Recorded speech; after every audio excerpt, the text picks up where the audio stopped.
we all need a reason to wake up. For me, it just took 11,000 volts. I know you're too polite to ask, so I will tell you. One night, sophomore year of college, just back from Thanksgiving holiday, a few of my friends and I were horsing around. We decided to climb atop a parked commuter train. It's just sitting there with the wires that run overhead. Somehow that seemed like a great idea at the time. We'd certainly done stupider things.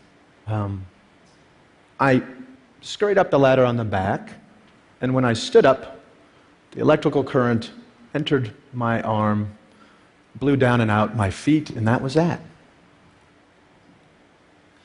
Would you believe that watch still works? Takes a licking. My father wears it now in solidarity. That night began my formal relationship with death. My death. And it also began my long run as a patient. It's a good word. It means one who suffers. So I guess we're all patients. Now, the American healthcare system has more than its fair share of dysfunction, to match its brilliance, to be sure. I'm a physician now, a hospice and palliative medicine doc, so I've seen care from both sides. And believe me, most everyone who goes into healthcare really means well. I mean, truly. But we who work in it are also unwitting agents for a system that too often does not serve. Why? Well, there's actually a pretty easy answer to that question. And it explains a lot. Because healthcare was designed with diseases, not people, at its center. Which is to say, of course, it was badly designed. And nowhere are the effects of bad design more heartbreaking or the opportunity for good design more compelling than at the end of life, where things are so distilled and concentrated. There's no do-overs. My purpose today is to reach out across disciplines and invite design thinking into this big conversation. That is, to bring intention and creativity to the experience of dying.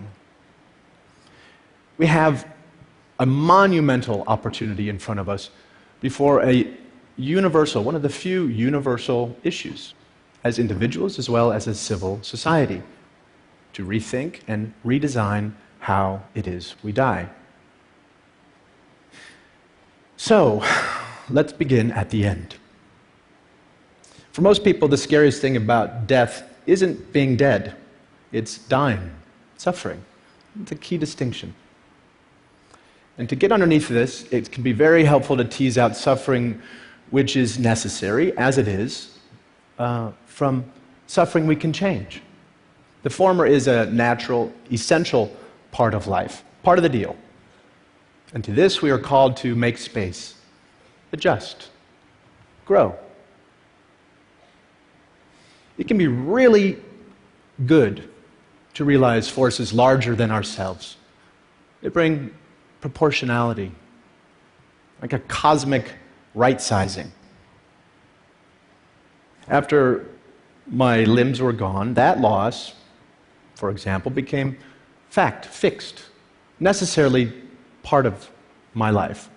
And I learned I could no more reject this fact than reject myself. It took me a while, but I learned it eventually. Now, another great thing about necessary suffering is that it is the very thing that unites caregiver and care receiver, human beings. This, we are finally realizing, is where healing happens. Yes, compassion. Literally, as we learned yesterday, suffering together. Now, on the systems side, on the other hand, so much of the suffering is unnecessary, invented, serves no good purpose. But the good news is, since this brand of suffering is made up, well, we can change it. how we die is indeed something we can affect.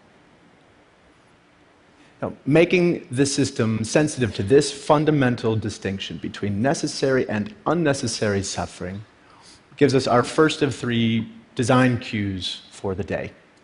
After all, our role as caregivers, as people who care, is to relieve suffering, not add to the pile. True to the tenets of palliative care, I function as something of a reflective advocate as much as a prescribing physician. Quick aside, palliative care, very important field, but poorly understood. While it includes, it is not limited to end-of-life care. It is not limited to hospice. It's simply about comfort and living well at any stage. Okay, so please know that you don't have to be dying anytime soon to benefit from palliative care. Now, let me introduce you to Frank. He sort of makes this point. I've been seeing Frank now for years. He's living with advancing prostate cancer on top of long-standing HIV. We work on his bone pain and his fatigue, but most of the time we spend thinking out loud together about his life, really about our lives. In this way, Frank grieves. In this way, he keeps up with his losses as they roll in, so that he's ready to take in the next moment. Loss is one thing, but regret quite another. So Frank has always been an adventurer. Looks like something out of a Norman Rockwell painting, and no fan of regret. So it wasn't surprising when he came into clinic one day saying he wanted to raft down the Colorado River. Was this a good idea? With all the risks to his safety and his health, some would say no, many did, but he went for it while he still could. And it was a glorious, marvelous trip. Freezing water, blistering dry heat, scorpions, snakes, wildlife howling off the flaming walls of the Grand Canyon. All the glorious side of the world beyond our control. Now, Frank's decision, while maybe dramatic, is exactly the kind so many of us would make if we only had the support to figure out what is best for ourselves over time. So much of what we're talking about today is a shift in perspective.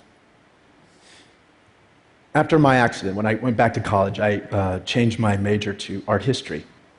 Studying visual art, I figured I'd learn something about how to see. A really potent lesson for a kid who couldn't change so much of what he was seeing. Perspective, that kind of alchemy we humans get to play with, turning anguish into a flower. Flash forward, now I work at an amazing place in San Francisco called the Zen Hospice Project, where we have a little ritual that helps with this shift in perspective. When one of our residents dies, the mortuary men come, and as we're wheeling the body out through the garden, heading for the gate, we pause. Anyone who wants. Fellow residents, family, nurses, volunteers, the hearse drivers too now. Share a story or a song or silence as we sprinkle the body with flower petals. It takes a few minutes. It's a sweet, simple parting image to usher in grief with warmth rather than repugnance. Contrast that with the typical experience in the hospital setting. Much like this, floodlit room lined with tubes and beeping machines and blinking lights that don't stop even when the patient's life has. Cleaning crew swoops in, the body's whisked away. It feels as though that person had never really existed. Well-intended, of course, in the name of sterility, but hospitals tend to assault our senses. And the most we might hope for within those walls is numbness. Anesthetic. Literally the opposite of aesthetic. I revere hospitals for what they can do. I am alive because of them. But we ask too much of our hospitals. They are places for acute trauma and treatable illness. They're no place to live and die. That's not what they were designed for. Now, mind you, I'm not giving up on the notion that our institutions can become more humane. Beauty can be found anywhere. I spent a few months in a burn unit at St. Barnabas Hospital in Livingston, New Jersey, where I got really great care at every turn, including good palliative care for my pain. And one night, it began to snow outside. I remember my nurses complaining about driving through it. And there was no window in my room, but it was great to just imagine it coming down, all sticky. Next day, one of my nurses smuggled in a snowball for me. She brought it into the unit.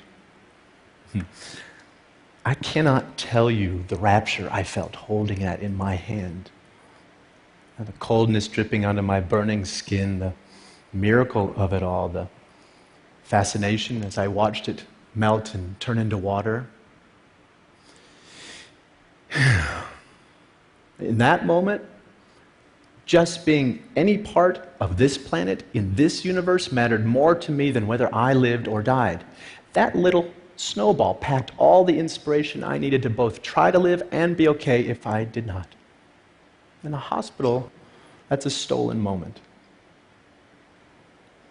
In my work, over the years, I've known many people who were ready to go, ready to die. And not because they had found some final peace or transcendence, but because they were so repulsed by what their lives had become. In a word, cut off or ugly. There are already record numbers of us living with chronic and terminal illness and into ever older age. And we are nowhere near ready or prepared for this silver tsunami. We need an infrastructure dynamic enough to handle these seismic shifts in our population. Now is a time to create something new, something vital. I know we can because we have to. The alternative is just unacceptable. And the key ingredients are known: policy, education and training, systems, bricks and mortar. We have tons of input for designers of all stripes to work with. We know, for example, from research, what's most important to people who are closer to death: comfort, feeling unburdened, and unburdening to those they love, existential peace, and a sense of wonderment and spirituality. Over Zen Hospice's nearly 30 years, we've learned much more from our residents in subtle detail. Little things aren't so little. Take Jeanette. She finds it harder to breathe one day to the next due to ALS. Well, guess what? She wants to start smoking again. And French cigarettes, if you please. Not out of some self-destructive bent, but to feel her lungs filled while she has them. Priorities change. Or Kate. She just wants to know her dog Austin is lying at the foot of her bed, his cold muzzle against her dry skin. Instead of more chemotherapy coursing through her veins, she's done that. Sensuous, aesthetic gratification, where in a moment, in an instant, we are rewarded for just being. So much of it comes down to loving our time by way of the senses, by way of the body, the very thing doing the living and the dying. Probably the most poignant room in a Zen Hospice guest house is our kitchen, which is a little strange when you realize that so many of our residents can eat very little, if anything at all, but we realize we are providing sustenance on several levels: smell, the symbolic plane. Seriously, with all the heavy-duty stuff happening under our roof, one of the most tried and true interventions we know of is to bake cookies.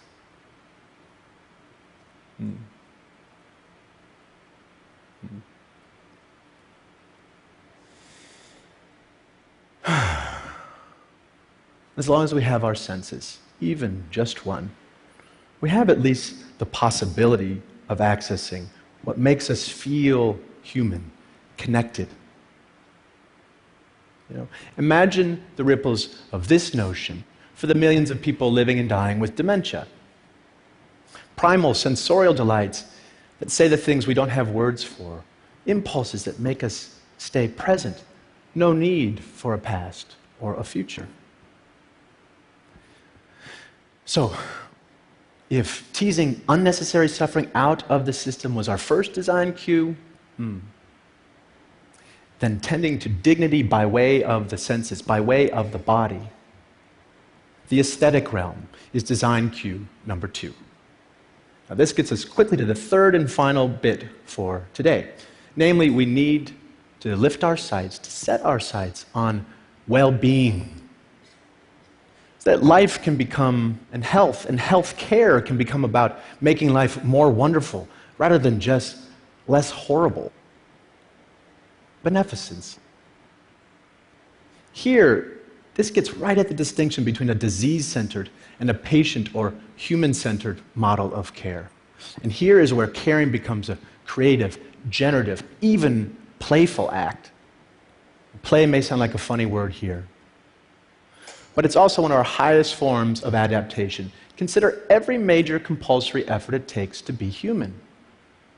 The need for food is birth cuisine.